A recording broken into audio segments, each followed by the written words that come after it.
from coast to coast that work day in, day out. We have team members that are in the restaurants day in and day out. We've been in the restaurants working as an essential service since the beginning of the crisis in March. We have had our drive-thrus open and delivery open, but we've still had a tremendous impact on our business, and so we're really looking forward to the process of reopening the economy, reopening the country.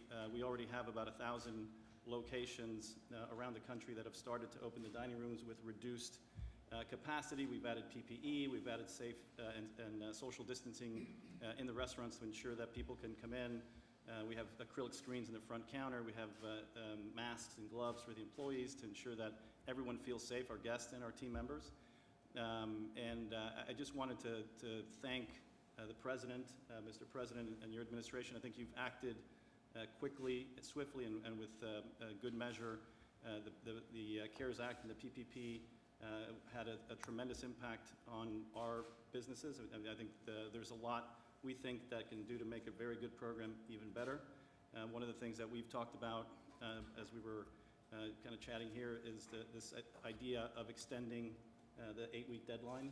We think that 8-week deadline, when it was implemented, was probably 8 weeks probably seemed like an eternity, but today we're in the 10th week of the pandemic, and I think it's going to take some time for our restaurants and our owners to get back to the capacity levels and the traffic levels that we were seeing pre-COVID.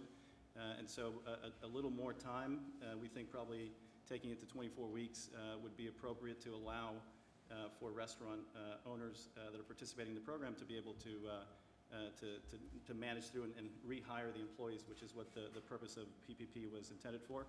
There was two other things that I think are important for us. One is we think business liability protection for small businesses is important.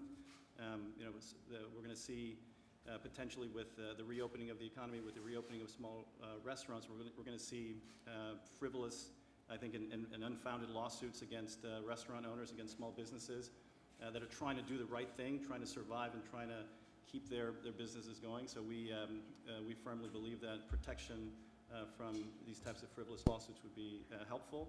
And then finally, to the extent that there's additional federal assistance that's targeted for the restaurant industry, I think the restaurant industry as a whole participated to the tune of about 9% of the PPP, and we think there should be additional funds available for us to be able to weather and continue to weather the storm. But we're really proud to be here, proud to be part of this extraordinary group of restaurant leaders, and thank you so much for the opportunity to be here. Well, thank you. That's a lot, 10,000 restaurants, and that's some big group and good group too. I know your chains, and I know a lot about your company. It's a great company, so you'll be back very soon. I have no doubt about it. And some of the things you mentioned we'll be talking about. I do want to say before we go further, so this was a very big day therapeutically, cure-wise, and vaccine-wise. Tremendous progress has been made, as I've been saying for 2 weeks, because I've been seeing what's going on and I think spearheading it largely.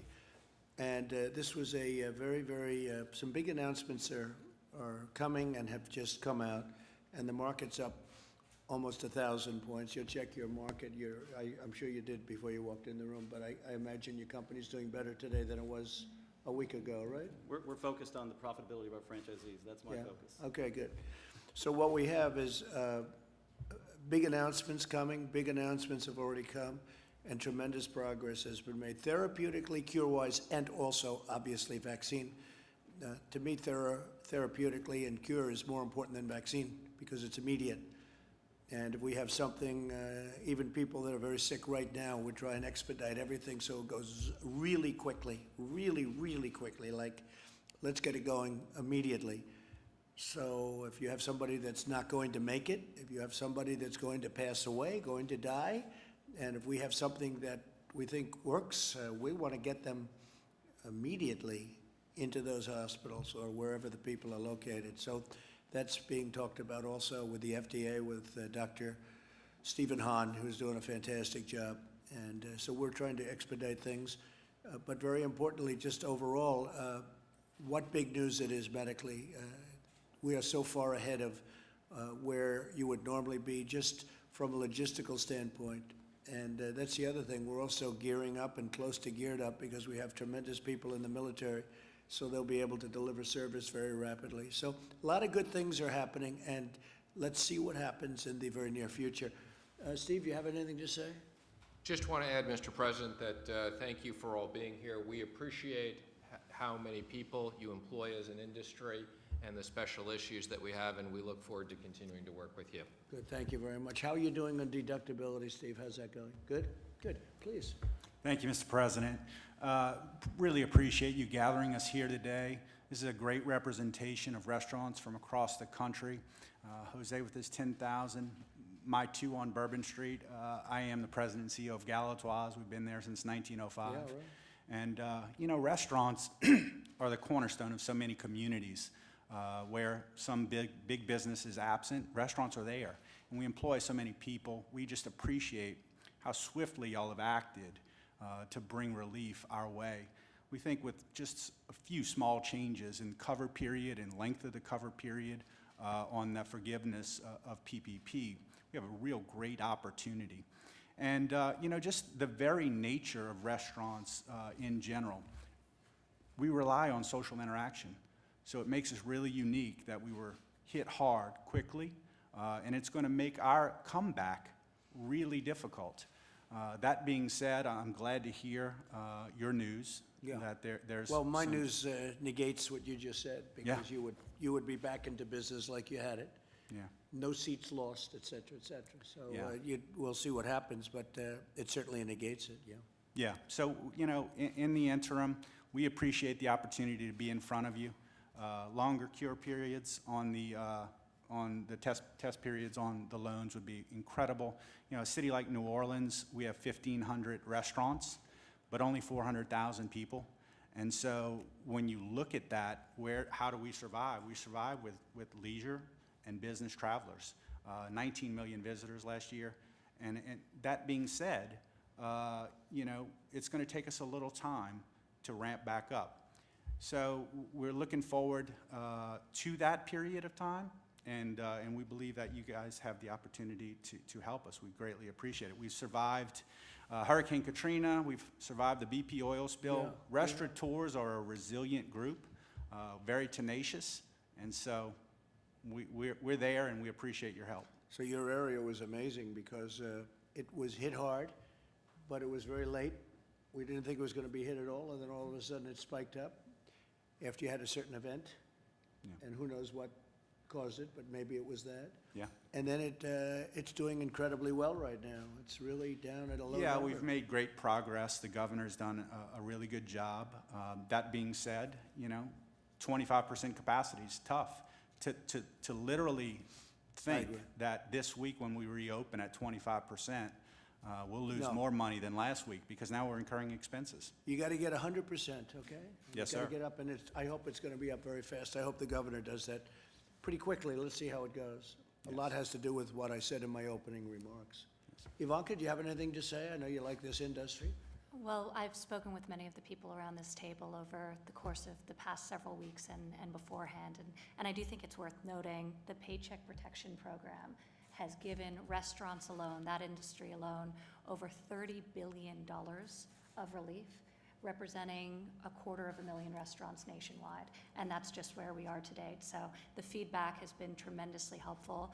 The Secretary's made some changes in the guidance and to, of course, informing new policy as we come out of this. But we really appreciate your being here, and we thank you for the feedback. Thank you, honey. Hi, Mr. President, Mr. Vice President, Secretary, all of you, thank you for having us. My name is Will Guidera of 11 Madison Park in New York City, but I'm also a founding member of the Independent Restaurant Coalition. We started just 7 weeks ago, and we're here because we got together to represent the 500,000 independent restaurants across America. I'm talking about the mom and pops, your local diner, the pizza place, the pasta joint, and the 3 Michelin star restaurant, and honestly, everything in between. The things that represent the cultural fabric of our cities and of our towns, and the things that I believe, as a country, we need to fight to keep. We also represent the 11 million people that work in those independent restaurants across the country. Listen, it's clear that this administration cares about our industry. And it's also clear that all of you understand the extent to which we are more specifically vulnerable than a lot of other industries in America. And I think that's why we're here today. And so I think it's just important to take a moment and acknowledge that and say thank you that we're taking this time.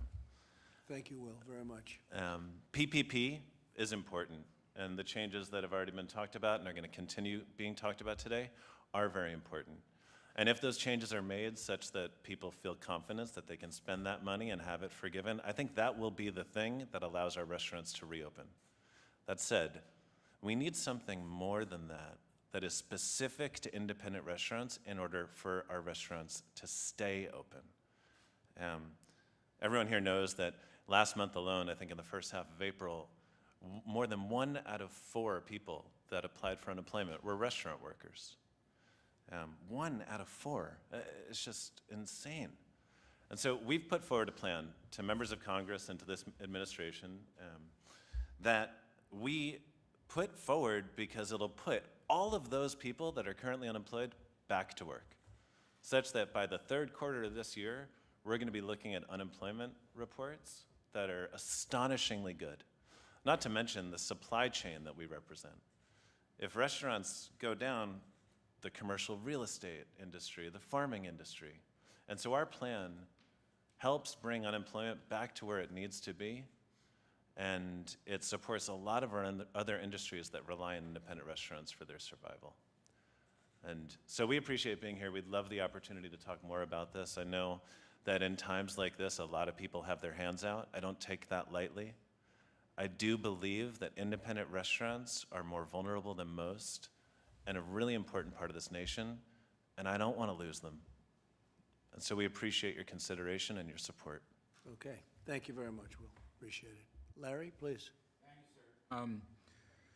48 states are opening. That's a big plus. And the vaccination research news was great today, so we see it in the stock market. I want to thank everybody for being here. We are working hard. Steve mentioned the tax deductions for restaurants. We're also working very hard on the COVID-19 liability restrictions. That's going to be a key part of our next package. And I just want to say, I guess I'm usually the optimist, but we're in a terrible pandemic contraction here in the 2nd quarter. We know that. And there's a lot of hardship and a lot of heartbreak. But there's also a few glimmers of hope, of recovery, because I know you, sir, believe in the second half recovery, and I do too, and I think with the right policies we can have a booming next year. But the signs are housing demand looks better, gasoline demand looks better, the Apple Mobility Index looks better. That's, people dialing up to see where to get from A to B. New York State's Empire State Manufacturing Index was up enormously. I don't know where that came from, but it was.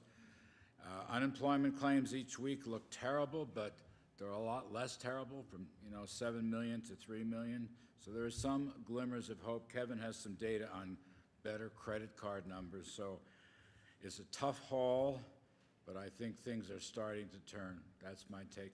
Wish everybody luck. I think so, Larry. Maybe much more than people understand, and you're starting to see that. Going to come back strong. Please. Mr. President, Mr. Vice President, Secretary Scalia, Secretary, I want to thank you for having us here today. I have restaurants across the United States. We average 27 employees per restaurant. These are the small businesses across in each of these communities that those 27 people have families, have mortgages, have rents, have car payments to make every day. And being able to stay open and work with the governors and get the PPP money, and to be able to give people reassurances that tomorrow is going to be better than it was today, and to give them that hope has been really important for us, our business, and those families. And I want to thank you for your leadership and your team's leadership in doing so. One of the things we talk about in the business is how well we talk about treating others and bringing people into the family and bring them into the restaurant like you bring them into your home. And that's what we do in the restaurant business every day. We treat everyone like family. And doing so and having the leadership here has been really helpful to us and the entire industry. And frankly, 8 weeks, 9 weeks ago, I was thinking about this Chinese nightmare, And I didn't want it to affect the American dream that we all had. And I'm a success story about the American dream, going from $3.45 an hour starting at the front counter in a fast food restaurant to what we have today. And I couldn't be prouder. How many restaurants? I own and operate 765 restaurants across the United That's States now. fantastic. And it's, I couldn't be, it's an American dream, sir. And I appreciate everything everyone's doing here to keep that dream going. And tomorrow is going to be better than today, and I appreciate that. Thank you. If we get deductibility, you'll do better than you did 2 months ago. Thank you, sir. That's my opinion. Please, go ahead, Kevin. Give it, let us know what's going to happen. Yeah, sir, first of all, you might recall when we first started talking about the economic damage that was coming from the shutdown, that we emphasized right from the beginning that this industry and the travel industry were going to be the hardest hit. And so we've been focused like a laser beam on coming up with policy ideas to do something about it. And as you said, we've got a really good plan. The thing I could say is that if you look at the real-time data, as Larry said, that you really are starting to see glimmers of hope. And maybe even like you could even characterize it a little more optimistically than that. Larry's being super cautious, but the credit card data are really going up. The number of businesses open in the country is skyrocketing. I mean, the country's getting back now, and I think that there's a great reason for optimism for this group, because you can really see things going much, much faster forward than I expected. I know I was pretty depressed about how bad it looked and how slow it was going to be a few weeks ago, but now you can really see it turning on faster than I Yep. thought. There's a tremendous demand, tremendous pent-up demand. It's true. Don't forget, we turned it off artificially. It was just stopped. We went from the greatest economy in history of any country to we have to stop. And we saved, by doing that, millions of lives. We saved hundreds of thousands, but probably millions of lives. And we did the right thing, and now we have to open, and now we're going to do great. And if this comes along, what we're hearing medically from these great companies, these great geniuses, if this happens, that's really going to be something. So, great job, thank you. Please. Mr. President, Mr. Vice President, Secretary Scalia, Secretary Mnuchin, it's an honor to be here today. My name is Marvin Irby, and on behalf of the National Restaurant Association, thank you for convening this meeting of these industry leaders on this very important subject. To be honest with you, normally at this time, I'd spend a lot of time telling you about this industry. But what's been clear over the last several months is that you get it. This administration gets it. You know everything about our world-famous chefs, our esteemed independents, our beloved brands that dot every community in this country. And I'm proud to say that for over 100 years, the National Restaurant Association has represented all restaurants that play a key role in our society and an integral role in our food chain. I have the opportunity that I get to speak to restaurateurs every single day. And I can confirm we desperately want to reopen. Our restaurants are desperate and are heartbroken that at this time we can't provide the support and the comfort to the communities in which we serve. For too many restaurants right now, an incident happened 60 days ago that has crippled us, and before today's news, we did not see an end date until later this year. Programs like the Paycheck Protection Program are an incredible first step. And thank you, Secretary Mnuchin, for this program, which has benefited millions of small companies throughout this country.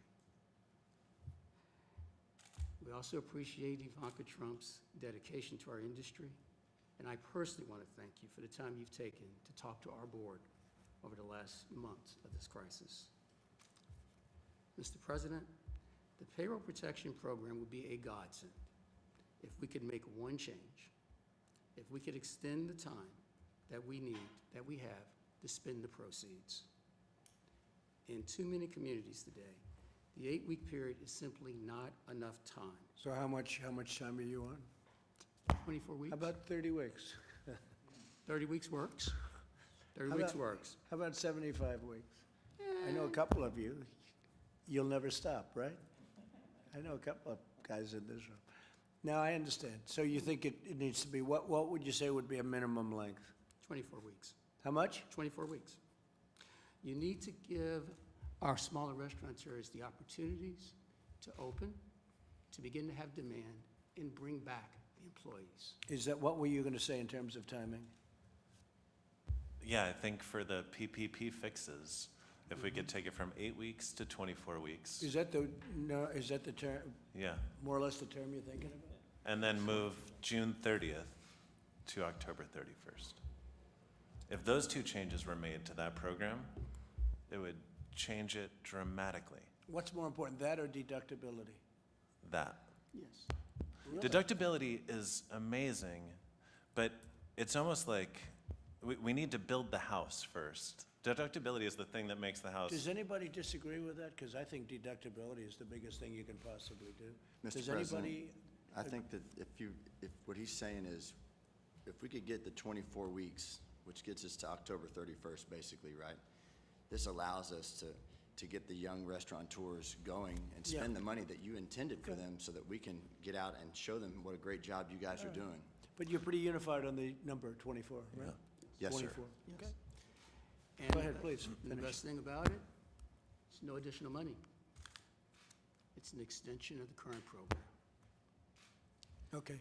So, Got it. Oh, the deductibility thing is great. Can I I just just ask? don't want to not support that. I think it's just a matter of waiting. We need to get the restaurants open first, and these changes allow us to get them open. I just wanted to clarify, because you said it's no additional money. Are you saying just the time period goes, it's 8 weeks going to 24? You still have 8 weeks of money, or you want 24 weeks of money? oh no, we want 24 weeks in order to spend.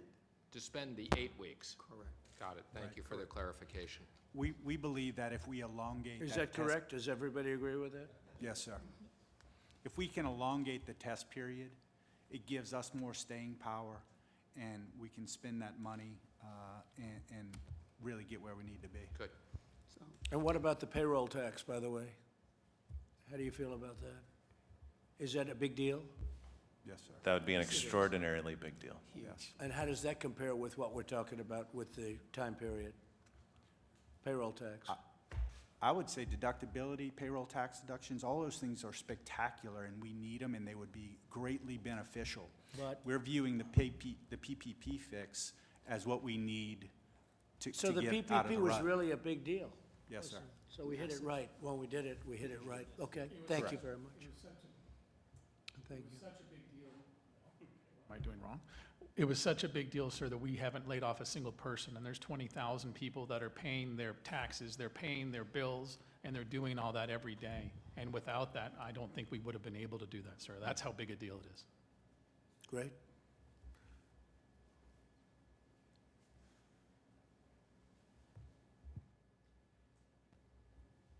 Mr. President, Mr. Vice President, good afternoon. Thank you so much for your leadership. Ladies and gentlemen, it's an honor to be here, and I deeply appreciate the opportunity. My name is Narain. I represent Panera Bread. Panera has 2,500 cafes, revenues of about $6 billion, and we employ 140,000 people. The pandemic impacted us very deeply, as it did everybody else. We lost close to 50% of our revenue in the first week. Since then, it is slowly coming back, but we still have a long way to go.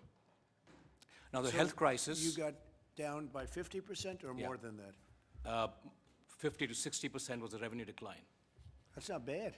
And and I think what's good is that it's actually coming back since that time. Good. Thanks to a lot of the innovation that we've been able to do. Good. But, so you got maximum, though, 50% of revenue loss? Yeah. How'd you keep the other 50%? So the 50% that we have by ensuring, so fortunately, I think in Panera, we have very strong omni-channel business. Right. So we have delivery, rapid pickup, drive-through. You did very well. And so on. That's Yeah. great. Great job. Go ahead. Yeah. So I think we've had to innovate very quickly, and I'll share some of those ideas. So I believe that the health crisis is now becoming a financial crisis, with 36 million Americans unemployed, and a humanitarian crisis as well, with about 54 million Americans fighting hunger. And therefore, I think opening up the economy right now in a phased manner is the right thing to do. I also believe that we as leaders need to also step up and do the right thing at this time and do what we can do, what's in our control. And I'll share some ideas and thoughts in terms of what Panera's been doing, largely with the intent to innovate and do that with compassion and heart. So for our furloughed employees, we have free family meals every week for them, emergency relief funds, and also we've made arrangements with peer companies that are actually hiring at this time, like CVS, Walmart, to hire our furloughed employees temporarily and then return them back. For customers, we've innovated very quickly. We've launched the curbside pickup service with geofencing and also free Wi-Fi outside the cafes because life is moving to outside the cafes. And also doing a lot for our communities, especially those impacted most by the pandemic. So doctors and nurses, we are serving about 50,000 meals to doctors and nurses in New York, children in the state of Ohio with our partnership with USDA. And also we've launched a program called Together Without Hunger with Feeding America and have pledged to serve 500,000 meals to children and families through Feeding America. Great. So I think it's very important at this time that I think we need to also step up and contribute. We were able to keep 85% of our cafes open. We were determined to keep them open so that we could keep our associates employed at that time, and therefore now we're beginning to open up the dining areas in phases, following all the guidelines, but also have stringent protocols that we've put in place, like plexiglass barriers, wellness stations for temperature checks, social distancing norms, etc. Will you be keeping any of that? I mean, there are some innovations that have been made. Some people say maybe we'll keep it. Would you be keeping any of that or not really? Yes, I think there's going to be a shift in how the consumers are going to interact with brands, and I think it is time for us to innovate. So another example is... Would you ever keep the plexiglass barriers? So I think we'll keep the plexiglass barriers. I mean, on a permanent basis, I'm talking about. I think at least over the next 6 to 9 months. Right, but could you see that being permanent? Because hopefully you're not going to have it that long, by the way, 9 months. But would you see a thing like that? You'd have to build a nicer version of it, as opposed to quickly throwing it up. But would you see something like that being permanent, possibly? I think hopefully if the virus is under control and we've gotten to the other side of it, I think then we can get back to life as we once knew. You'd rather not have it? We'd rather move back to life as we once knew it, right? Rather not have I it. agree. Yeah. I agree. Exactly. Okay. And another, I think, interesting innovation is that recognizing that there's so much high friction with high-demand grocery items where you can't get them home delivered, we launched a new line of business called Panera Grocery in 10 days, and we're delivering, bakery items, fresh produce, dairy to customers in less than an hour on the same day. So I think the good thing is it's forced us to really innovate and be very responsive. Good. I think the restaurant industry is deeply, deeply appreciative of all the support and the efforts that you and the administration have made. I think the CARES Act has been hugely welcomed. I would like to in particular thank you for the PPP program because it's made a huge difference to our franchise partners and our associates. I think with a few of the amendments that we talked about, I'd fully agree with the 8 weeks to 24 weeks. I think that is badly needed. I think that will be hugely welcomed. Steve, does that make sense from our standpoint? What do you think? We're working on a technical fix that we do have bipartisan support for to extend it. I'm not sure it's that long, but I've spoken to the SBA committee, and there is bipartisan support, so we're working on that. And I think we talked about the limited liability. I think that's also a very important aspect. And thirdly, The Democrats don't want to give you the liability provision. They just don't want to have that. And it's crazy that they don't. But the Democrats do not want to give that to people, and that's not a good thing. and I think the third But we'll thing is, get I it think anyway. Go ahead. our employees are, I think if we can eliminate the friction in the furloughed employees being able to access their unemployment benefits, that'll also be fantastic. And that, the problem there is the states have old equipment in many cases, and they're unable to get the money. We gave the money out immediately, but the states are some states are unable to give it out. They have 40-year-old equipment. Yeah. And some states are unable to get their act together. But we gave that out long ago, as you probably know. Yeah. Okay, I appreciate it. Thank you very much. Thank you very much. Brooke, would you like to say a few words? Mr. President, thank you. Just a few words. I am so grateful for all of you being here today. I am struck by the stories of true American dreams. I mean, starting at $3.45 an hour and then ultimately owning so many restaurants and hundreds of thousands, but I'm also hundreds of thousands of employees. But I'm also struck by this president and vice president's commitment to our most vulnerable populations and their American dream, working in all of your restaurants. This president is the jobs president. I think that none of us, other than maybe my boss, realized the economy that we would achieve in just 3 short years, where there were more people, more jobs available than people to fill them. And what I am so encouraged by is the resoluteness and the conviction of this president, this vice president, but truly the American entrepreneurs that are sitting around the table today and working alongside all of you as we bring this country back to even greater heights than we ever knew possible. The transition to greatness is really what America and the American dream is all about. So thank you all for being here. Know that we are here to help you always, and we are here to make sure that what this president led on and has achieved will be once again very, very soon. So thank you, Mr. President. Thank you very much, Brooke. Great job. Thank you, Mr. President, Mr. Vice President, and Secretaries for having me here today. My name's Tim Love. I'm a chef and owner of a few restaurants in Texas and Tennessee. I also am the chef of 4 major music festivals and food festivals around the country. So I've been greatly affected by, obviously, what's happened here, along with everybody else in this room. But what I wanted to speak to you about today is that to touch on the PPP and to kind of clarify what we were saying is the 24 weeks is only set up because certain restaurants aren't able to open now. In Texas, we were able to open on May 1st, and I quickly activated the PPP and tried to get all my employees back. I've hired 80% of my workforce. I started with 490 employees. We've got about 400 employees already back. And I will say it's encouraging to see people come out. They're excited. They want to be out. What would have happened if you didn't have PPP? Well, if I didn't Would have you have PPP, survived it? Would you have gotten by? I probably would have gotten by, but this allows us to do it the way that we feel like it should be, to take care of the employees first. We want to take care of our employees and make sure they're safe. Same activation we're having when opening the restaurants. We want to open the restaurants safely, make sure our employees are safe first, so our guests can be safe. I'd ask from the administration to put out that confidence, to get the American people understanding that it is great to go out and that our economy is going to be great again, because we know where it was before it started. We know how to get there, clearly. So now, just with a couple of adjustments to things that are already written, to the Secretary's point, we're not asking for more money. We're just asking the opportunity to spend it the way that you want us to spend it, the way it was intended, to take care of our employees when we're able to open up. That's it. That should be easy, Steve, honestly.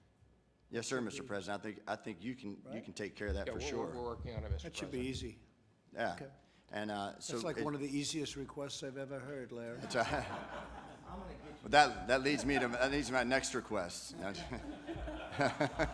The 75-25, the way that it's spent, I know is tough, but I'm speaking for my friends who are in New York, not necessarily for myself, even in Texas, where the rents are higher, and they need the ability to spend the money on rent if necessary, so long as they're hiring their employees back. So while the number one thing is to get the workforce back, reduce unemployment, get people back to work, which is what I'm doing at 25%. Believe me, I'm not going and building new houses on my 25% of occupancy. But what I am doing is putting the great American people back to work that I love, and the way we get the economy going is getting the workers back to work so they're able to spend money and earn money, so therefore we can keep the economy moving. And so those 2 adjustments to the PPP, which don't require any extra money from the administration, from Congress, allows us to really move the economy forward, which I know is one of your number one things, especially as we're moving along this year. And I think you can get a lot of people in our industry, the workers, the people work very, very hard to get behind you, just to show that kind of confidence. I think you will. How many restaurants are there total, everything, in the United States? How many are there? 650,000. How much? 650,000 restaurants. Who would think that's 11% of the overall? 650,000 restaurants. Who would ever think that's possible even, right? That's good. And it's been a great business over the years, and it'll be better than ever. 650,000 again, so long as you keep doing what you're doing. That's fantastic. Yeah, no, I think deductibility gets that. Actually, I think I would agree with that. You'll go very substantially. They got rid of a lot of restaurants when they ended that. People don't realize it. Then you get used to it. You had fewer restaurants. They rented to other things. Now I don't know what they're going to rent to. And to your point about that, sir, the deductibility, which you can easily identify with, and it does spread wealth amongst the restaurants, most definitely. We're talking just about an immediate concerned with the PPP to get people moving Yeah. forward so that we I- can get I this agree. deductibility going. No, I agree. We'll look at that very strongly. Yes, sir, thank you. Okay. Hello, Mr. President, and it sees how important it is to all of y'all, this subject, because I haven't seen this much firepower from all of y'all except at a state dinner or a Christmas party. So I appreciate, Mr. President, that all of you guys are here because I know you're really trying to get something done. I own a company, Landry's, which is in 40 states and is all full-service restaurants. So I average like 150 employees per restaurant. And it's everything from Del Frisco's to Mastro's to Martin's, the Palm, but then it's on the other side, the Bubba Gump's, the Rainforest, and they're all company-owned. It's been devastating, and it's funny you brought up about China. I should have realized it was going to be a bad year for China when my general manager tweeted out, freedom for Hong Kong. So that started my And you year kept with it China. quiet, right? You And kept that quiet. So I'm still trying to work that out. And here comes something He else. owns the from Houston Rockets, in case you don't know. And But- he's and by the way, he's a great guy, great family, great everything. And, yeah, he did cause you a little ruckus. Whatever happened to him, by the way? Yes, Is he still yes. working for you? Yes, he is. He must be pretty good. Yes, because it's just, it's a trick question, but he is. But Mr. President, everybody's talking about the PPP, and when your team designed the PPP and said, let's bring it through the SBA, I think it was an unbelievable idea, and you did exactly what you needed to do. But I'm one of those people when it started being pitted against, because I'm a sole proprietor, but I do $4 billion in revenue, and I would have been that billionaire that took the money from the little business. So I was not able to take the PPP money, and I caught so much criticism because I was the first person who did lay off 40,000 employees, because the world doesn't understand that when you shut everything down from your casinos, which you and I did a few deals together, from the Rainforest to the Trump Marina, your tail of your payroll was $150 million the next 2 weeks. And we all pay That's right. yesterday's bills with today's income.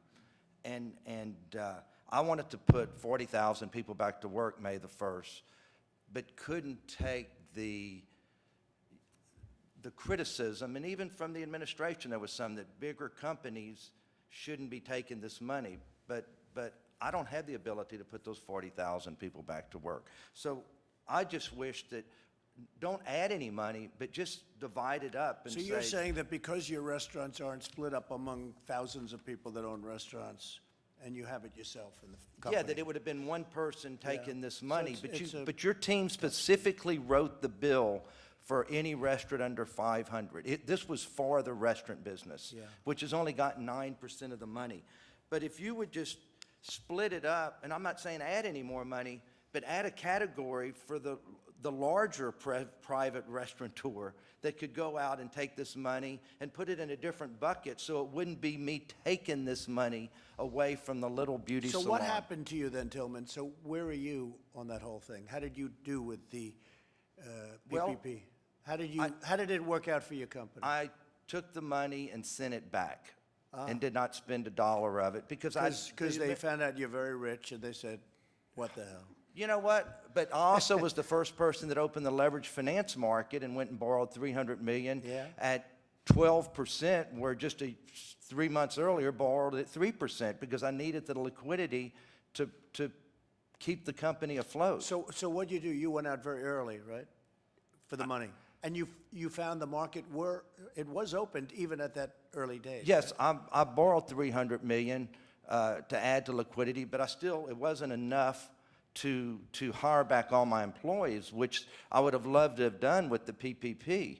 What'd you do with your basketball players that are making $25 million a year? I have 2 of them that make 40, Russell and James. By the way, They are good players. They are good, but they, yes, they are getting paid Could I because there's a ask you just collective out of bargaining agreement, and that's why. Tillman, what's going to happen with basketball? Can you give us because I would be interested. Do you have any idea what they're doing now? Yes, yes. Go I ahead. think what they're doing is waiting to see what happens in certain states and if we're going to be able to play, making sure the virus continues to go in the right direction in the next few weeks. And I think that if things keep going the way that it's going, I think the NBA, the commissioner, Adam Silver, who's done an unbelievable job through this, and the 30 the owners, I think, will make the decision to try to start the season up again. Will you finish the season or not? I think that there's talk about finishing the season, playing X amount of games. The players need to play to get paid, and right now they're taking a 25% pay cut, and because they own 50% of our revenues, the players, unlike the other sports, and so they want that revenue and that television revenue, even if it's not the people in the stands revenue, so they can get paid. Could you go immediately to playoffs, or is that not really possible? I think that they would use I think that we would play some games just to get it going Right, again I and agree. create the interest and then go right into the playoffs. But I think it'll be great for America. We're all missing sports, and everybody, wants to see these great NBA teams.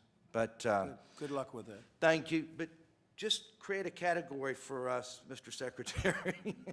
Well, Steve, what do you think about that? I mean, he's got a unique situation. He has a lot of restaurants. It's a big company, but, But I can't pay You have him. other people where the company is the same size, but you have 2,000 owners. What do you think of that? Well, it's a complicated issue, Mr. President. That is As a I've complicated- said before, we didn't anticipate the Los Angeles Lakers, who I'm a big fan of, would be taking a PPP loan. And as a result of that, there was a lot of backlash around that. paid it back? And we went through the certifications. I'm saying that for the media. and, They paid it. Again, we realize the issue, how it impacts your workers, and we're sympathetic to that. This was a program for companies that were not necessarily quite as big, but Yeah, we but this is understand different your than the issue. Lakers. The Lakers are a basketball team. This is a man that owns how many restaurants do you own? 600 restaurants, but they're all full-service restaurants. I have 60,000 employees, and you don't have the ability to pay them. I'm happy to follow up with you. We don't need to have this in front of No, but all it of is our interesting friends, for the but, press to hear it because they understand the complexity of it. So if he had 600 owners and he franchised them out or something, but he had 600 owners, they qualify. If he has, if he owns it, it's a different situation, but I can understand what he's saying. So let's take a look at it. And then just one more thing, if we could just do something with lease terminations, because I'm the largest operator in New York for full-service restaurants, and the $1 million leases, let them protect their rights, the landlords. What's your largest restaurant? What is it, New York? Del Frisco's, Mastro's, Martin's, the Strip House, the Bill's Burger and Rockefeller Center, Right. Dos Caminos, Yeah. On and on. So, but if we could Good just. job you've done. I mean, you got hit by the plague, right? But outside of that, you've done a hell of a job. Just trying to keep It up with just brought you back to earth a little bit. We were definitely brought back to earth. You really have. You've done a fantastic job. Hey, you're a friend of mine for a long time, and Thank you, and sir. I have to say, you paid me rent for a long time, right? Absolutely. For rainforest. Never and missed some a other payment. things. And you were never late. Now you're a tough landlord. A great gentleman, really a great gentleman. Steve, it's an interesting case. Okay, do the best you can. Good luck with the basketball. Thank you, sir. You have a hell of a team. And thank thank you. all of you. Say hello to those two great players, all of your players. But man, they can play, huh? They can play. So you say they make 40 a year. Russell and James both make $40 million a year, and they were still getting paid. So a lot of my employees really wanted that PPP money. You want them to play this year. Yes, sir. How many more years do you have together, right? So I you have want, both of them for 3 more years. you want them to play this year because magic 'em- can happen, right? Absolutely, a little Okay. magic, and Good all luck. of a sudden you get a big ring. Good luck. Thanks, Tillman. Thank you, sir. Jared? I just want to thank everyone for being here. It's been incredible to watch all the innovations that you've been doing in your business models to give more confidence to the public, to get open. The President identified this very early as a critical industry for us to focus on for a few reasons. One is you're a major employer. There's a lot of people who are hurting right now because the restaurant industry is closed, but also you're a gem of America. People love getting entertainment and enjoyment from the great work that you do. So this has never really been an issue before because the restaurant business has never been closed before for a period of time. So this is truly a unique historical situation that's occurred, and we're all in this together to try to figure out the best way back. But the quicker that we can help you figure out how to get demand up, the quicker you can hire back employees, and we can get Americans back to enjoying all of your fine establishments. So thank you for all you're doing, and thank you, Mr. President, for your leadership. So, Tillman, he took a ventilator job where the country basically had no ventilators, essentially, and built an incredible empire for building ventilators in a period of very short time. And now we're supplying ventilators all over the world. It's an amazing thing. We got no credit from the fake news media, but what are you going to do? Can't win them all. And now the testing today on the Washington Post, they actually had a headline that the testing is there, but the people aren't there. We have so much testing. I'm sure the person that drew that headline in the Washington Post will be fired today sometime. In the state of Texas, I know for 6 weeks, any employee of mine could go to numerous places and get tested and not even stand in line. So when I watch and see everything that people cannot get tested in America, and I don't know about all the other states, but I do have employees that have been tested in other states. I just follow it closer. There has not been an issue of people getting tested. And, they sort of knew it. But And we were even tested here this see, morning. I think you should be entitled to that now, Steve, definitely. But, And Mr. yeah, President- no, we've done, really, it's been an amazing. 100%. It's been an amazing job. Been an amazing job. We made a lot of governors look good. Yeah. And Mr. President, I will say yesterday you had your #1 day in America, 422,000 tests performed, and you're about 11.5 million tests performed now in the U.S. thanks to your leadership. Numbers that would have been unthinkable, I think you could say that, right? Numbers that would have been, John, those are numbers that could have been talked about, nobody would have believed it. So anyway, so please. Mr. President, like yourself, I'm a New Yorker and a career changer. I was a former bond trader at Goldman Sachs, and now I own restaurants in Brooklyn, most notably Lilia and Missy in Williamsburg. Good. We help make every day a good day. Along with Thomas and Will, we're founding members of the Independent Restaurant Coalition, and we're grateful to have a seat at this table for the first time. The impact catalyzed by this pandemic is enormous. The prolonged economic shutdown created challenges for our industry that has to be met with policy to inject liquidity, investment, consumption, and hiring. The immediate and coordinated response by your administration to support out-of-work employees was inspiring, and it should make us all proud to be Americans. The intention of PPP to support small businesses and restaurants was pragmatic and encouraging. We have all agreed that it wasn't perfect, but we're working on it to fix it so that it could help us. But we need those fixes now. Like me, I have it, and I can't use it. I'm in the clock zone of 8 weeks. PPP is a bridge. So do you agree with what they're saying in terms of timing? Immediately, it must happen. And you agree with the 24 number? Yes, absolutely. Did you guys meet before this or something? No, did you have a little meeting to discuss this, perhaps? Yeah, okay. well- Now I feel better, because everyone's exactly What wants the is, same thing. what is incredible about this Independent Restaurant Coalition, this did not exist 7 weeks ago. Restaurant owners didn't talk to each other, ever. And we were I able bring to... people together. You've seen that in government. I bring the Democrats together with the Republicans, right? And it's been a beautiful thing. I'm only kidding. We've been Go ahead. able to talk, we've been able to be creative and figure out ways to bring this That's industry great. back. I think it's great. You got together, and a lot of good suggestions have been made, and it's been made uniformly, so we really know your opinion as opposed to having all different ideas. That's correct. That's really great. So Helps. PPP is a bridge. It will help restaurants reopen our doors. It'll help restaurants reemploy 11 million workers that are currently not working. In an effort to keep those doors open and to keep our people employed, we've proposed a stabilization plan, and we look forward to discussing more in the future with you. Okay. Thank you very much. Thank you, great. How'd you go from Goldman Sachs to the restaurant business? How did that happen? David Solomon didn't think I was very good at bond trading. Oh, I'll bet you were. I'll bet you were very good. Are you glad you made that move? I am. It's changed my life for the better on See, it's every just, facet. you love the restaurant business, right? I love it. I have friends that are in the restaurant, they love the restaurant. There's no business they want to go into. We view you like as the one of restaurant. us. Yeah, well, it's true. We do. Yeah, no, it's great. I know your business very well. People, unlike, well, you know, there are other businesses, but just about as much as any business, they love being in the restaurant business. So that's great. It's good to get out of the. So you made a good move. Oh yes. Did you make a good move financially? I did. Very, very well. It worked out fine, too. Our restaurants are more profitable than the hedge fund that I worked at for 7 years. Wow, that's fantastic. Yes. All right, now we don't have to give them anything. But I want to go back to that because I want to reopen as soon as possible. Yeah, no, I agree with that. Thank you. Okay, great, good. Good job, too. I know the one restaurant, I know it's great. Thank you very much.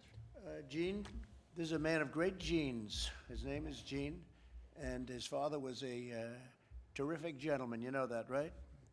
Great talent. Go ahead, please. And a great mother, too, right? Maybe your mother's even better.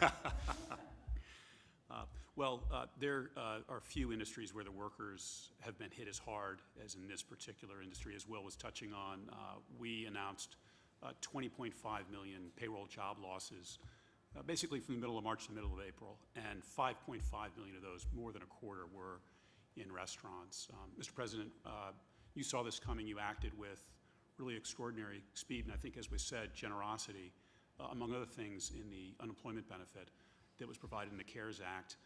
We at the Labor Department have been working extremely hard with the states to enable them to make that payment. As you touched on, they've had some problems because of their computer systems, which are old. Secretary Mnuchin and I cautioned the Congress that there would be problems, but we will continue to work with them to get those payments out. But even as we do that, we know that we're pivoting. We're opening. We're reopening across the country. There are glimmers and more than that as we begin that reopening, and so we will be focusing too on helping workers transition from unemployment back onto the job. And you hear a lot of numbers. A number that really sticks with me is a couple different surveys have shown, federal surveys have shown that 90% of workers who are unemployed right now have said it's temporary. And I want to make that right. I want to make that true. That's why, Mr. President, you want to safely but promptly reopen. And so we'll continue to work with. That's a very important number. 90%. If you go into a real big recession and you don't have a number like that, that's a tremendous number. That's really a great, it's a testament, because again, it was artificially turned on and off, but now it's off and we're going to turn it back on. It's been turned on as of, I don't know, it almost feels like today is the first day. I think last week didn't feel the same. Now it feels good. People are starting to go out, they're opening, they get it. We understand the disease much better than we did when it first came in. Nobody understood it. Nobody's ever seen it before. And it feels much different. I mean, today's almost like the first day. But the expression that we like to use, right? Transition to greatness, we're going to be back. And what you said is a very important thing. People expect to go back. And by moving quickly but safely, we get them there. And I had discussions with several of you about safety. We're very focused on that at the Labor Department, giving workers, and I know you're focused too, on giving customers the confidence as they return. And we'll continue to work with CDC and others to help on that front too. And Gene, you have to help the truckers also. We've been talking about the truckers, Mr. President. I can Yeah, give you a report. because they've been out there, and I'll tell you, they work hard, and they have brokers that take a lot of their business away. They don't work so hard. They sit in an office someplace. It's not good. So I'd like to help the truckers. Yeah, Elaine and I have been talking about it. All right? Good, please. Mr. President, Secretary Mnuchin, Vice President Pence, Secretary Scalia, thank you for having us here today. Of course, I'll echo what everybody else has said, how proud we are to be sitting here at the White House in your home, to be able to share some of our struggles and hopes and aspirations. The restaurant profession is a profession that's always dynamic, and you've seen that around this table with some of the things that my colleagues are doing, but we're also very united. As you've seen, and you just responded to the 24 weeks. Did we have a meeting before? Certainly we had a meeting before. Did we talk about it? Certainly we talked about it. Because we want to be unified in our approach, whether you have 650 restaurants, 2 restaurants, 6 restaurants, 1,000 restaurants, it doesn't really matter. We all are nurturers at heart, and we want our restaurants to reopen so that they can nurture our guests, our communities, and finally our country. There's something to be said for going last, because I just want to agree with everything that everybody else has said around this table. so I won't repeat it and bore us with more of the same. But I will tell you a story, a personal story, two personal stories, if I may. One about the PPP, and thank you very much, because it's been a lifesaver in many ways for me. I have restaurants, of course, where I have not been able to use the PPP yet. But I also have... Why is that? Because we can't open yet. And there's no point in me hiring back my staff. Where is that? Where? California, New York, Las Vegas, and South Florida. I mean, Those I are- hear they're going to keep Los Angeles closed till the end of August. Is that a fact? That's a good question. I'm in Napa Valley, but I'm not really sure about Los Angeles, I'm sorry. Yeah. Yeah. That's, the mayor wants to do that. Yeah. That's a death wish. Yeah. Because, you know, there's death on both sides. You know that. Mhm. There's death on both sides, not just a one-way street. And we solved a big problem, but you have to understand the other side of it, too. And they don't understand the other side of it. Yeah. Okay, please. On the other hand, our consumer product good division, where we have 4 different businesses, has been thriving. And we have taken our PPP money and then rehired 100% of the staff in those 4 companies. So I look at that, and I'm extremely thankful and grateful for all the work that you and your team have done so quickly to help us. On our restaurant side, I echo what everybody else has said. It's a little more complicated. I also want to thank you for voicing your support of BIG, which is our business interruption group, which I started with a couple other chefs, and has grown quite large. And we've started to make some inroads with the insurance companies, certainly with some of the congressmen and some of the senators. So we continue to work on that for all businesses, not just for restaurant businesses. Finally, I want to talk about a small farm in Orwell, Vermont. A small farmer named Diane St. Clair, who is by herself with her husband. And this is about the supply chain and how important restaurants are in so many different aspects. But we reduce it down to individuals that we know, that we love, that depend on us as restaurateurs and as chefs. It's a woman who has 8 cows, who gets up every morning 7 days a week to milk her cows, let them out to pasture, begin to make her butter, bring her cows back at 4 or 5 o'clock, milk them again, and put them to bed every day. I am the sole source of her revenue. She's not able to sell her butter anywhere else, so she's not making butter today. The impact that restaurants have in our communities, in our states, and in our country are extraordinary. We are, in many cases, the first job people have. My first job was in a restaurant as a dishwasher, making a little less than $350, but that was just of my age. And being able to move up. We give people the second chance in restaurants. And finally, people's last jobs are in restaurants. Those who are retired and on benefits are augmenting their benefits by working in restaurants. We don't really care about your education. We're not concerned about where you come from, your religious beliefs. We are open to everybody. We employ the most women of anybody beside the federal government, the most single-parent women. It's just extraordinary how much we embrace our entire country and what we do. And what we do at heart is we nurture. I became a chef, and I remember the day I decided to become a chef. I'd been cooking for several years. July 1977 in Narragansett, Rhode Island, working for a French chef named Roland Hennon, who asked me one day, "Why do cooks cook?" And I was certainly intimidated. I was young, and I said, "Chef, I don't know. Why do cooks cook?" He said, "We cook to nurture people." And there was something inside of me that resonated with, and I embraced the idea of nurturing people. And I have 1,200 employees. There are over 1,180 who are unemployed today that I desperately want to bring back to work so that we can not only nurture each other, but nurture those who come into our restaurants. Again, I want to thank you for having us here today. I want to thank all my colleagues for articulating everything that we wanted to say in such a profound way, and I appreciate the opportunity. So thank you, Mr. President. Thank you very much. Beautiful story with the woman with the 8 cows. Yep. You wouldn't think that. Restaurateurs do, especially, I guess, some with an individual restaurant or a couple of restaurants, they do that a lot, don't they? They buy directly.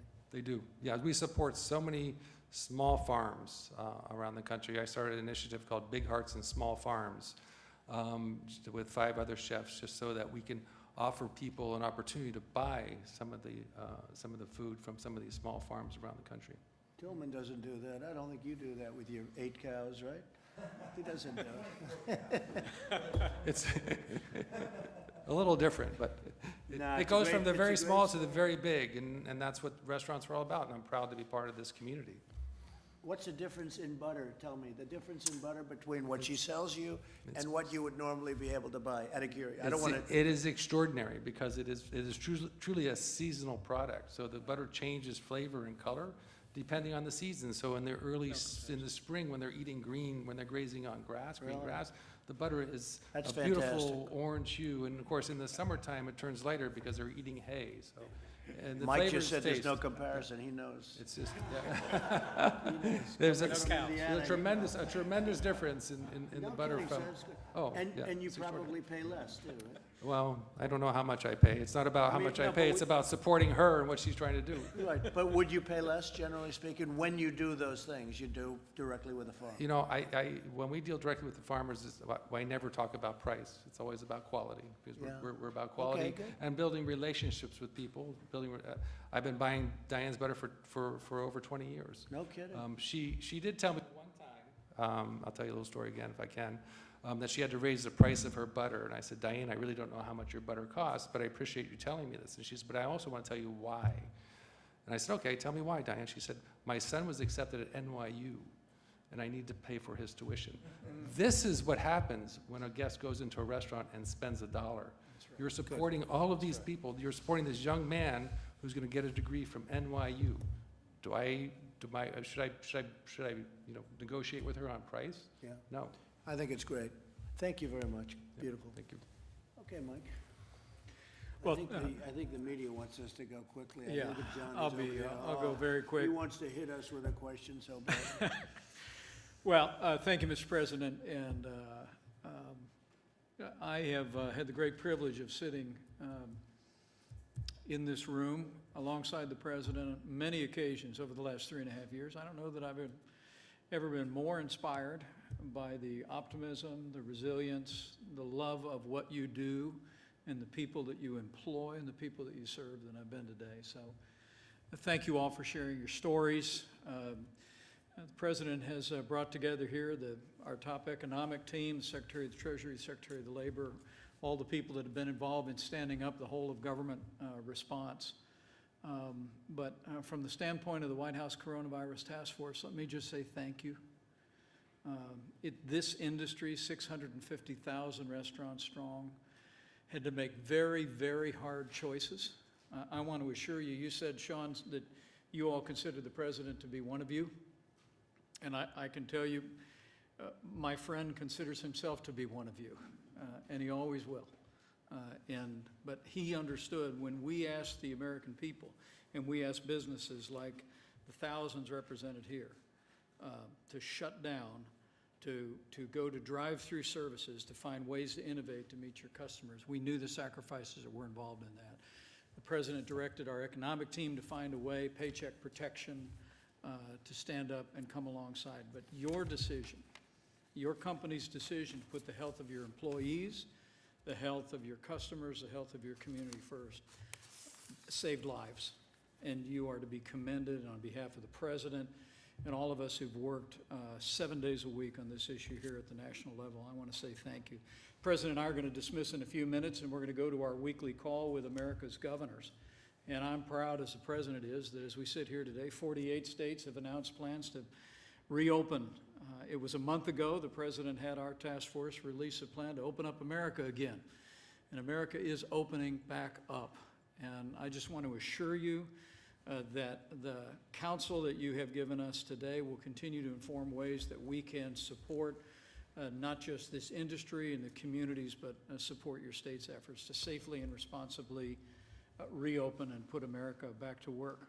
One last thing, Mr. President. One of the great success stories of this pandemic has been that the food supply has not been interrupted. And I honestly didn't know, Mr. President, before we got into this, that roughly half of America's food needs are met in restaurants and in those 650,000 establishments that we're talking about here today. And through this pandemic, not only did you innovate, you found ways to continue to meet that food need and keep food on the table of Americans.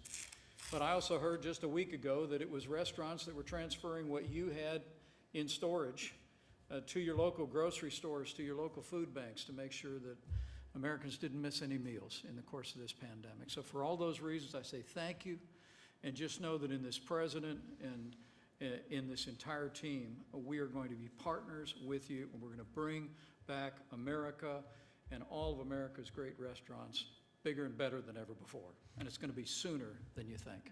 Mike, what are the 2 states that did not open?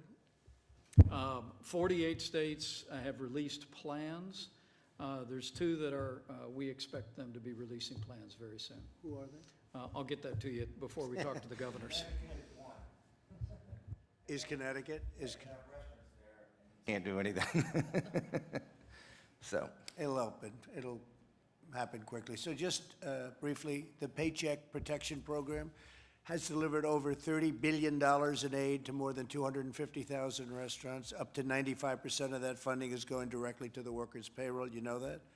On Friday, the SBA published the loan forgiveness application, which ensures that all businesses, including restaurants, will not be penalized as long as they make good faith efforts to rehire all of their employees. You know that?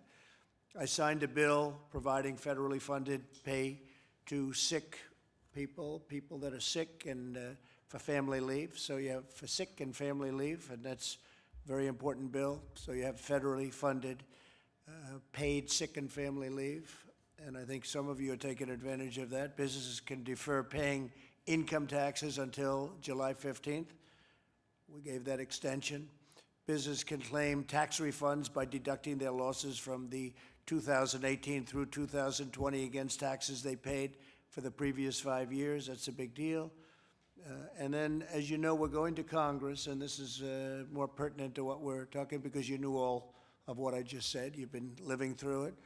Restore the restaurant deduction to help jobless restaurant workers. So if a company pays or somebody pays, they get a deduction. That's going to create a tremendous amount of business. I think you're going to have to open a lot of additional restaurants in this country. I think it's, frankly, more important than even the other things we're talking about. I guess short-term, what you're talking about is more important, but long-term, the deduction would be phenomenal. Create an Explore America. That's Explore, right? Explore America tax credit that Americans can use for domestic travel, including visits to restaurants. That's a big deal. Grant restaurants more flexibility under the PPP. That's what we're talking about, right? And protect workers and businesses alike with curbs on frivolous litigation. A thing I know something about. There's a lot of frivolous litigation. So we don't want somebody going and sitting in your restaurant, Tillman, and then suing you for $10 million because something happened. And they'll do it anyway. No matter what we give you, they're going to do it anyway. You know that. So I thank you all for being here. We'll take a couple of questions, John. And if you have any questions for these great restaurateurs, please ask. Oh, well, Mr. President, first a question for you. Attorney General Barr says he is unlikely to have any criminal investigation of either Barack Obama or Joe Biden. You've been talking about what you call the greatest political crime in American history. What do you think of Mr. Barr's decision here? Well, I think if it was me, they would do it. I think for them, maybe they're not going to. I don't know. I'm surprised because Obama knew everything that was happening. I don't think Obama knows where he is in a lot of ways. I saw his statements the other day, and I think that, frankly, they weren't very good. That's President Obama. As far as Biden's concerned, I can't tell you. Only he knows what he knows. I don't think he knows too much. But I think Obama and Biden knew about it. They were participants, but so I'm a little surprised by that statement. I don't think he said it quite the way you said it. I think he said, as of this moment, I guess. But if it was me, I guarantee they'd be going after me. In his case, they're not. So I think it's just a continuation of a double standard. I'm surprised by it. But that's where it is. And I don't know what he said about the others. You have to understand, I was coming into this room as that statement was being made. So Something interesting, he said, we cannot allow this process, the legal process, to be hijacked by efforts to drum up criminal allegations, investigations of either candidate. He seemed to be suggesting that Well, I this... think you'd have to ask him what that means, because I'm in no position to tell you that. I've stayed away from it. I'm relying on the Attorney General to do the job, and so I don't know exactly what he said because I was in this room. disappointed if there is no criminal investigation of Biden or Obama? I don't say disappointed or not, but I have no doubt that they were involved in this hoax, one of the worst things ever to befall this country in terms of political scandal. I have absolutely no doubt that Obama and Biden were involved, and as to whether or not it was criminal, I would think it would be very serious, very, very serious. It was a takedown of a president, regardless of me. It happened to be me, and in my opinion, it was an illegal takedown. And but I'm going to let the Attorney General make all of those decisions. I've stayed out of it because it's the appropriate thing to do. I wouldn't have to stay out of it, as you know, but I've decided to stay out of it. So I would say that I heard that just a little while ago, a few minutes ago. I'll have to look at it exactly as to what was said, what was meant. I will say this, we have an honorable Attorney General. He's going to do an honorable job. He's a very honorable man, and he's going to do a very honorable job. But I am surprised only in that I have no doubt, personally I have no doubt, but he may have another feeling. I have no doubt that they were involved in it. It's a hoax. It started off with a Russian hoax. It went to a Ukraine hoax. It's just a whole big disgrace, and this country has better things to do. It's a disgrace. What they've done to this country with these phony investigations, the Mueller investigation was a waste of time from day one. They knew it was a waste of time. It proved to be a waste of time. I think there are a lot of bad people involved, and they should pay a very big price if they were caught. So we'll see what happens, but I rely on the Attorney General. He's a very honorable man. Okay, any other questions? Do you agree with Peter Navarro, who said the CDC let the country down in terms of testing? I think they work very hard. Don't forget, they've been here for many years. It's not, they don't work for me, they work for the country. They've worked very hard. When we took over in terms of, getting involved, Mike headed up the task force. He worked with CDC, and I could ask Mike to give you part of it. But I will say they had no test, and one of the tests had a problem very early on, but that was quickly remedied, and now we have the best tests anywhere in the world. I think I give ourselves a lot of that credit, a lot of the brilliant people that worked on testing, a lot of the brilliant people that worked on the ventilators, to a point where we have the best testing in the world, we have the best ventilators and distribution in the most ventilators in the world. It's not even close. So I can't do it. I would like to ask Mike that question. CDC, you work with them all the time, certainly much more than I do, Mike.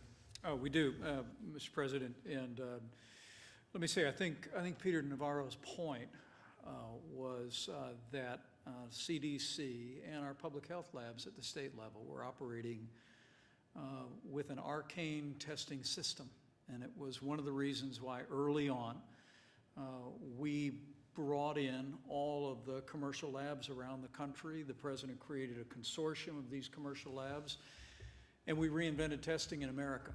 That's the reason why at the end of February we had done a total of 8,400 tests at that time using state public labs and the CDC labs. But because of the president's efforts with basically innovating testing in America, we now reached 11 million tests. I think you heard the statistics, more than 400,000 tests yesterday. And we're actually hearing, as the president said earlier, we're hearing reports of excess capacity that I think the state of New York, Governor Cuomo reported that he has the ability to test 15,000 people a day, but they were only testing 5,000 people. We've heard the same reports from Florida and other states around the country. But again, it's all a testament to the fact that President Trump essentially brought in the power of the private marketplace, private laboratories, reinvented testing in America, and that's how we've been able to be at a place where, as we talk about opening up America, every state in America today has the testing capacity and the supplies to be able to move into phase one reopening, and we're going to continue to make that a reality. We've made a lot of governors look very good, that I can tell you. I'm reading some of the reviews on some of the governors, and they're getting these reviews. Well, we were able to get them ventilators that they didn't have. We were able to get them testing that they still wouldn't have. We were able to get them a lot of things that they didn't have, including helping them fill up their stockpiles, which really they should have had done. They weren't supposed to be using us for that. But we've made a lot of governors look very good, and that's frankly good because it's good for our country. Okay? President, why did you pass up an opportunity to speak to the World Health Organization earlier, their virtual meeting today? I chose not to make a statement today. I'll be giving them a statement sometime in the near future, but I chose not to give a statement. I think they've done a very sad job in the last period of time. And again, the United States pays them $450 million a year. China pays them $38 million a year. And they're a puppet of China. They're China-centric, to put it nicer, but they're a puppet of China. And I think they've done even when I did the ban, Mike remembers this very well. When I did the ban, they thought it was inappropriate to do. I did a ban very early. If I didn't do that ban, you would have lost hundreds of thousands of more people in this country. It was a very important ban. People don't like talking about the ban. But it was very important. I was the only one that wanted to do it. And we did it, and we saved thousands of lives, hundreds of thousands of lives probably. And Dr. Fauci said that, and other people said that. Deborah said that, you know that. But the World Health Organization was against it. They were against me doing the ban. They said, you don't need it, it's too much, it's too severe, it's too all of these things, and they turned out to be wrong. Sleepy Joe Biden said the same thing. He came out, he said I was xenophobic. You believe that one, Tillman? I was xenophobic because I said you can't come in if you come from China. You can't come into our country very early. And Biden said I was xenophobic. Town in San Francisco at the same time. That's my guy. We always got along, didn't we? The twins, they call us. So, no, it's a very sad thing. So I'm not happy with the World Health Organization, and guess what? There's some of the people around this table who would understand being in a business, in some cases international. I'm not happy with the World Trade Organization at all either. Explain, sir, why you decided to fire the Inspector General at the State Department? Yeah, I don't know him at all. I never even heard of him, but I was asked to by the State Department, by Mike.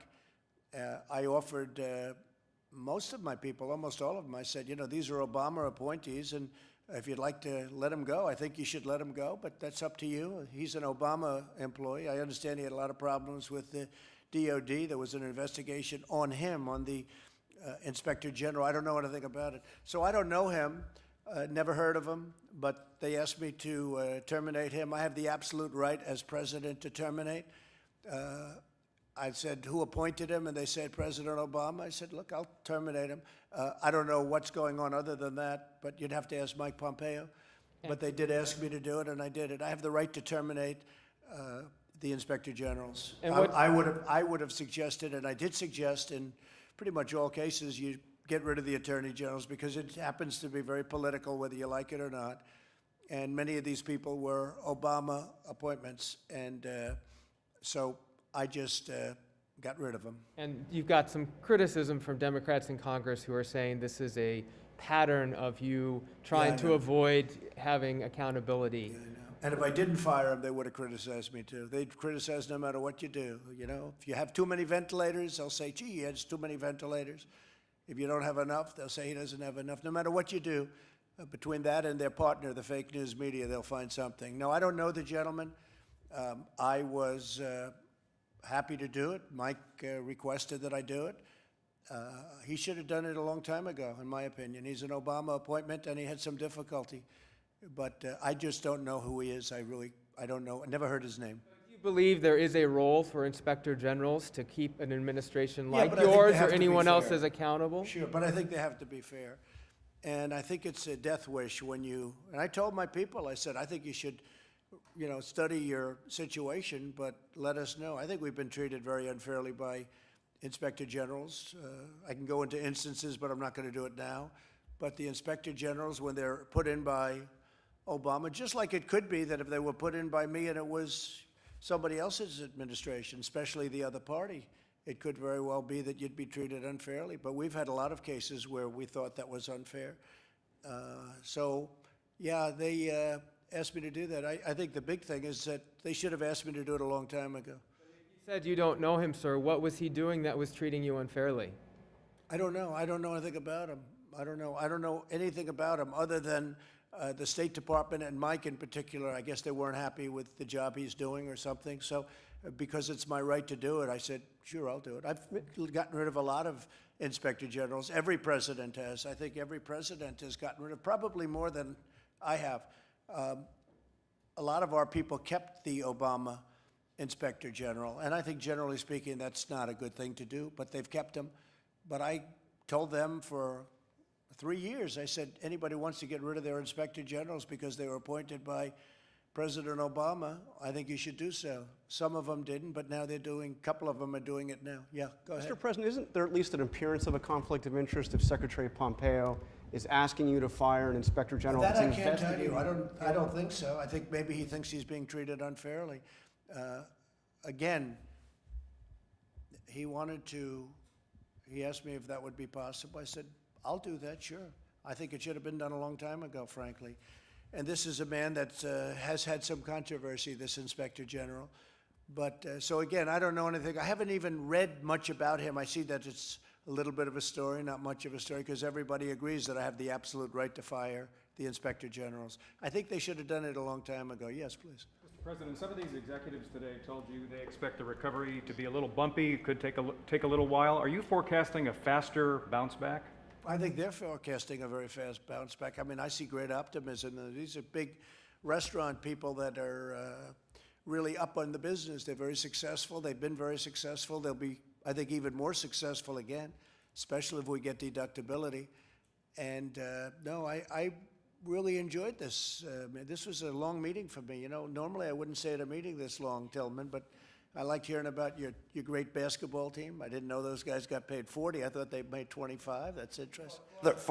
For the record, my casino in Louisiana opened up today, and it opened up extremely, extremely busy in Louisiana. So that's good to know that people are coming out.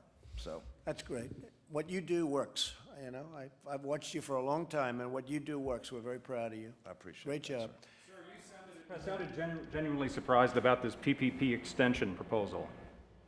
Why was I surprised? You mean that they'd ask for it? Why would I be surprised? You sounded surprised that they want, of course they're going to ask for it. that over the... Surprised that's all they asked for, actually. I know too many of these people.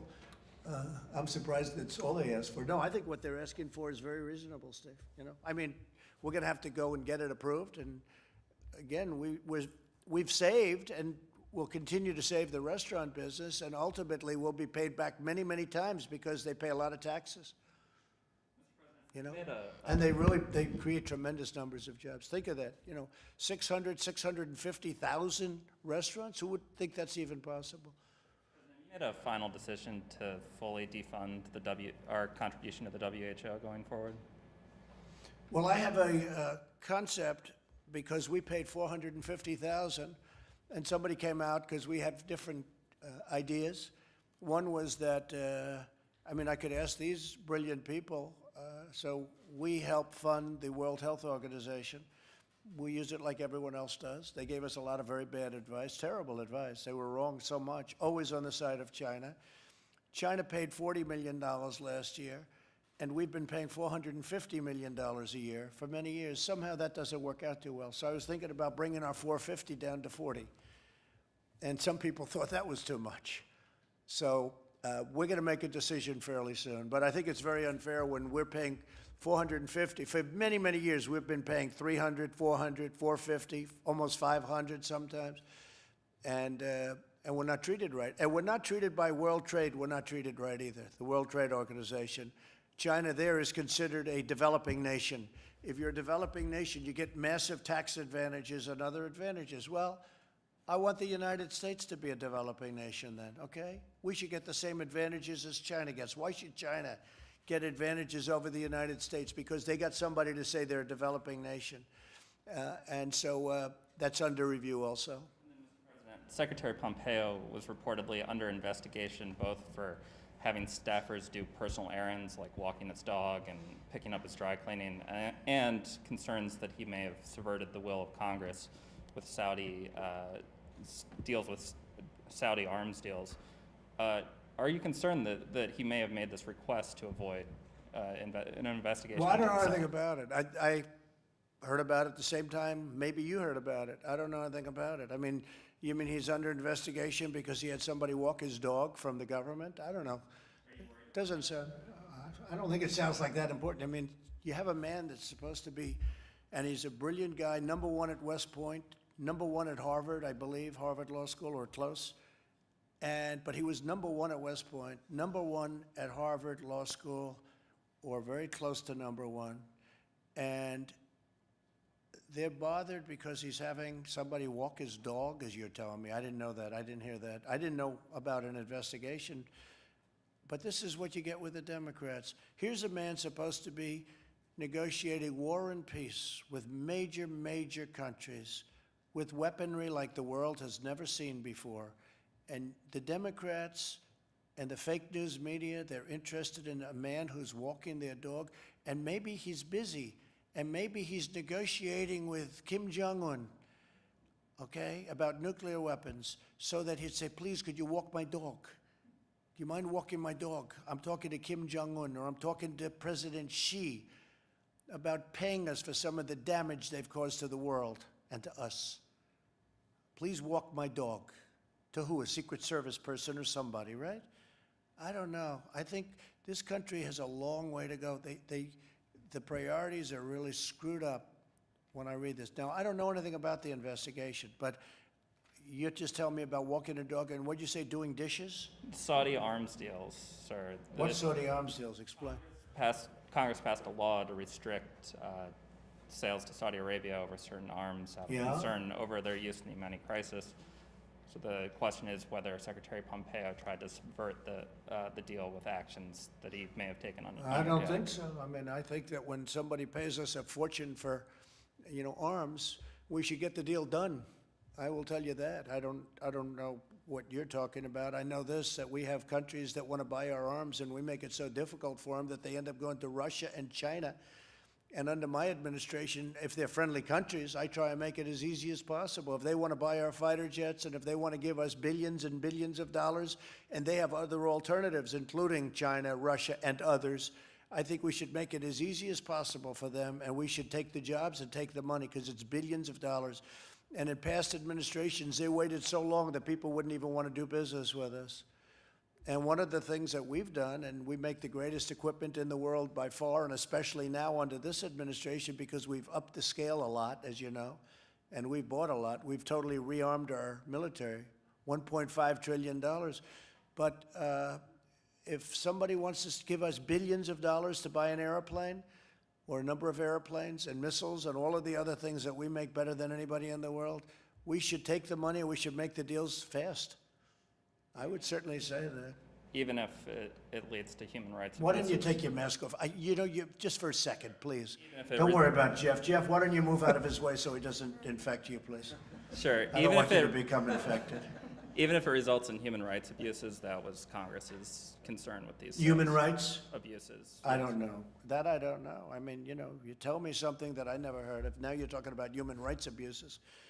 You'll figure something out, I'm sure. Look, he's a high-quality person, Mike. He's a very high quality. He's a very brilliant guy. And now I have you telling me about dog walking, washing dishes. And you know what? I'd rather have him on the phone with some world leader than have him wash dishes, because maybe his wife isn't there or his kids are there. What are you telling me? It's terrible. It's so stupid. You know how stupid that sounds to the world? Unbelievable. Okay, yeah. Actually, to President Obama's speeches over the weekend. Look, I think he was an incompetent president. I think President Obama was one of the worst presidents in the history of our country. I think he was an incompetent president. I know what he left us. He left us a broken military. He left us a military that ISIS was all over the place, and I got rid of it. I knocked out 100% of the caliphate, and even you will admit that, John. And when I came in, it was a mess. But we had a broken military. We had a depleted military. We had little on the shelves, if you talk about pandemics. We had a country that was a mess. We were paying high taxes. We were paying, and outside of this artificial event that took place 2 months ago, and I'm going to build the country into stronger and better than it was even then. And it's already happening, and you can see it. You can see it today. Just take a look at the stock market. Look at what's going on. Look at the great numbers that are being called, and look at these medical companies calling in. And we're talking about more than one. So many things are happening. But I think President Obama was an incompetent president. He did a terrible job. And by the way, there was great division in our country with President Obama. You didn't see it as much, but there was tremendous division in our country. Okay? Acknowledge there's division now, too, right? I think we'll have great, yeah. You know, success brings. We had a great success going. Things were really going along, and then China gave us a wonderful gift, okay? And it wasn't pretty. It came out of China, just in case you had any questions, John. It came out of China, spread to Europe, but also came here. And the whole world became infected by this horrible thing that they unleashed one way or the other. Not a good situation. Not a good situation. I'm not a man that likes taking that, what happened to us, and it was totally preventable. They could have stopped it at the source. They knew it was happening. We wanted to go in. Others wanted to go in. They wouldn't let the world, as you know, they wouldn't let other countries go in. Other countries wanted to. World Health wanted to, in all fairness to World Health. They wouldn't let World Health in. And we're a part of World Health. They wouldn't let them in either. They could have stopped it at the source, and they chose not to. And yet, they stopped them from going to Wuhan into different parts of China. So you couldn't go into Beijing. What do you think of that, Tillman?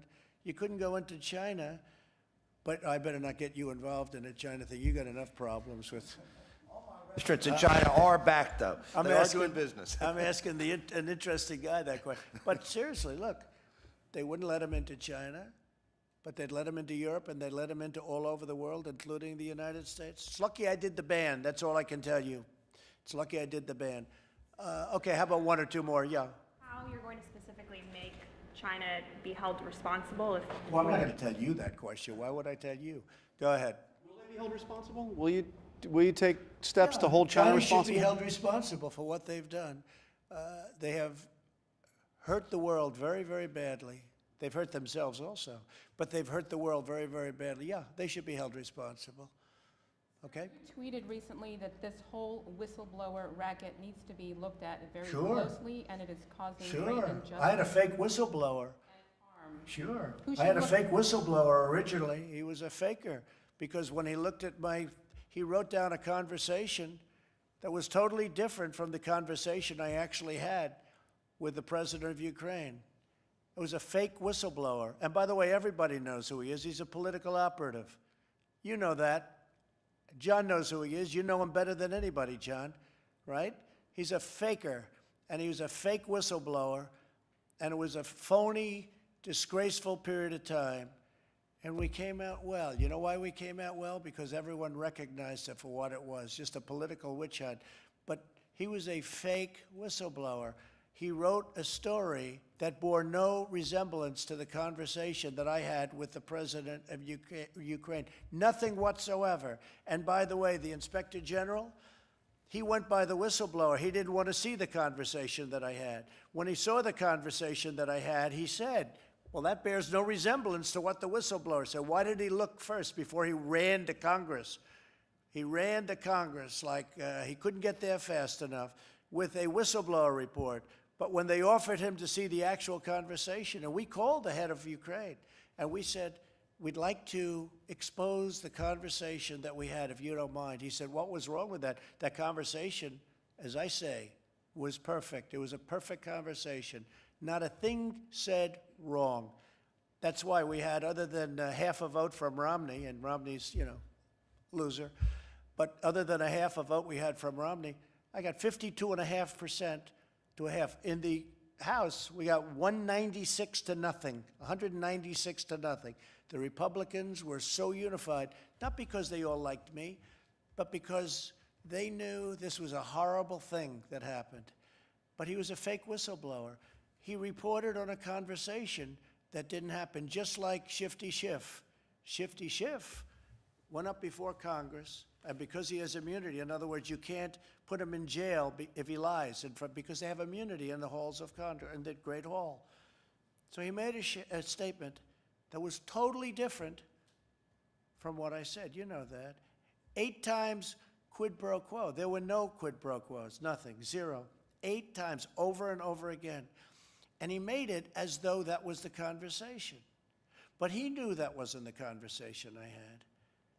And any place else, he would have been thrown out of office and put in jail for what he did. But he had immunity because he made it in the halls. It should be the opposite.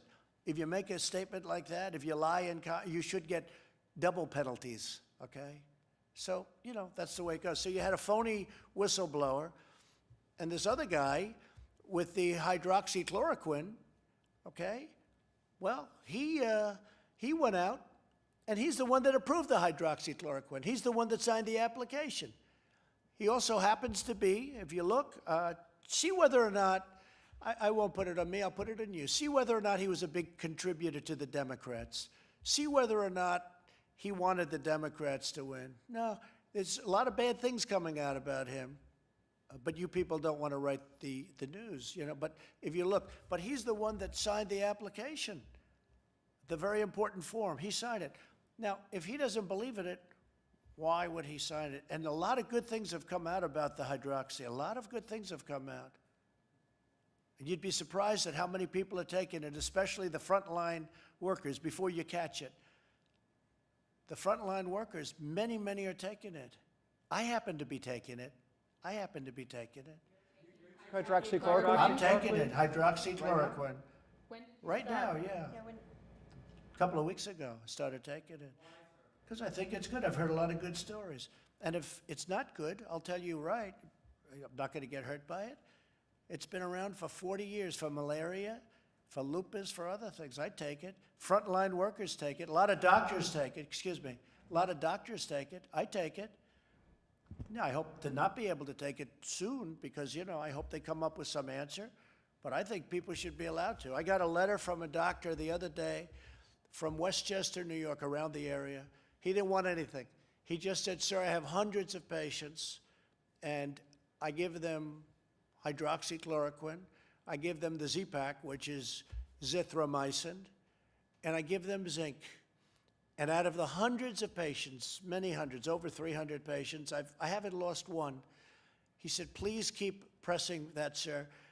And if you look at that phony report that was put in, that report on the hydroxy was given to people that were in extraordinarily bad condition. Extraordinarily bad. People that were dying. No, I think for whatever it's worth, I take it. I would have told you that 3-4 days ago, but we never had a chance because you never asked me the question. Did the White House doctor recommend that you take that? Is that why you're taking it? Yeah, White House doctor. Didn't recommend. No, I asked him, what do you think? He said, well, if you'd like it. I said, yeah, I'd like it. I'd like to take it. A lot of people are taking it. A lot of frontline workers are taking hydroxychloroquine. A lot of I don't take it because, hey, people said, oh, maybe he owns the company. No, I don't own the company. You know what? I want the people of this nation to feel good. I don't want them being sick. And there's a very good chance that this has an impact, especially early on. But you look at frontline workers, you look at doctors and nurses, a lot of them are taking it as a preventative. And they're taking, totally unrelated, but they take the Z-Pak or the zithromycin for possible infection. Now, I haven't taken that other than an original dose because all you need, you don't have to take it simultaneously. But the zinc you do take. So I'm taking the two, the zinc and the hydroxy. And all I can tell you is, so far, I seem to be okay. Can you explain, sir, though, why you started taking it? Have you been exposed? Yeah, because, no, not at all. I just said that I've had so many letters from people, like the one I told you about. I got it last week. I'll give you, would you like a copy of it? I'd love to give you, if you ask Molly, she'll give you a copy of it. But this is a doctor, he doesn't want anything. I don't know him, never heard of him. But he treats people that we're talking about. And he said out of hundreds of people that he's treated, he hasn't lost one. And he just wanted me to know about it. That's all. He wasn't saying, gee, can I have dinner with you, Mr. President? I'd like to come to the White House. But I've received many such letters. I've received a lot of positive letters. And it seems to have an impact. And maybe it does, maybe it doesn't. But if it doesn't, you're not going to get sick or die. This is a pill that's been used for a long time, for 30, 40 years on the malaria and on lupus too, and even on arthritis, I guess, from what I understand. So it's been heavily tested in terms of, I was just waiting to see your eyes light up when I said this, but, you know, when I announced this. But yeah, I've taken it for about a week and a half now, and I'm still here. I'm still here. Can you explain, sir, though, what is the evidence that it has a preventative effect? Here we go. You ready? Here's my evidence. I get a lot of positive calls about it. The only negative I've heard was the study where they gave it, was it the VA, with, you know, people that aren't big Trump fans gave it, and we've done the greatest job maybe of anything in the VA, because I got VA choice and VA accountability, both approved. Accountability, Tillman, is where you can fire bad people that work in the VA, that you couldn't fire them. We had thousands of people that were sadists, that were stealing, that were robbers, that were horrible people. They'd beat up our veterans. They couldn't do it in prime time, but they did it when they were sick. And we got accountability. Nobody thought you could get it because of the unions and civil service. I got it passed so that now you fire bad people in the VA. We got rid of tremendously bad people that should never have been there.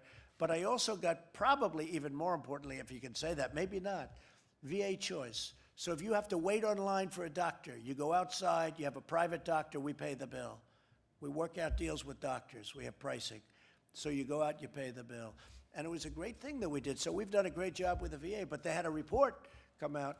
And the results of the report, it was a very unscientific report, by the way, but I get a lot of tremendously positive news on the hydroxy. And I say, hey, you know the expression I've used, John? What do you have to lose? Okay, what do you have to lose? So I have been taking it for about a week and a half. Every day? At some point, every day. I take a pill every day. At some point, I'll stop.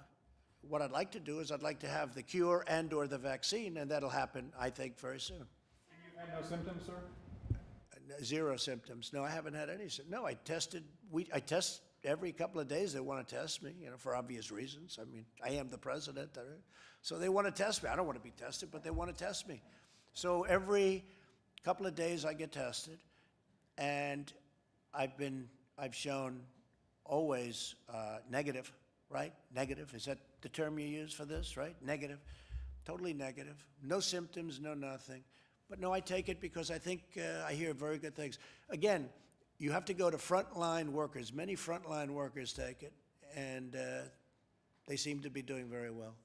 Any other members of your administration, Vice President Pence or your family No, members? but I wouldn't be surprised. I don't want to ask them because that's a personal decision as to whether or not you want to say. I just want to be open with the American public because, you know, I happen to think it's good. I do want the letter given because this letter made, not in terms of my taking it, but I thought it was a very well-crafted letter by a man who's a respected doctor up in Westchester, maybe a little beyond Westchester, a little up higher, and in New York.